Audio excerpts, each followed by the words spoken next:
Баршаңызға қайырлы күн. Бүгін біз сіздермен өте дәмді әрі жұмсақ бауырсақ әзірлейтін боламыз. Ол үшін біздерге су қажет болады, тұз, қант, дрожж және де майонез керек болады. Осылардың барлығын қосып нан илейміз, қамыр илейміз. Міне, дайындап болғаннан кейін 15-10 минутқа қойып қоямыз. Содан кейін әзірлей беруге болады. Өте тез көтеріледі. Суымыз жылы болуы керек айтпақшы. Және де толық өлшемдерін төменге тастап кетем. Осылай елеп аламыз. Бұл бізде шелпек. Енді бауырсақ істейміз. Осы рецептпен істесеңіздер өте дәмді болады, жұмсақ болып шығады және де күшті көтеріледі. Сондықтан міндетті түрде осылай істеп көріңіздер. Бұнымен ватрушкада, беляшида, бауырсақта барлығын істеуге болады.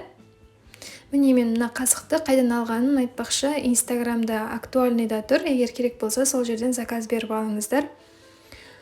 Міне осылай видеодағыдай істейміз. Егер сіздерге ұнаса, лайк басып, комментарий жазыңыздар.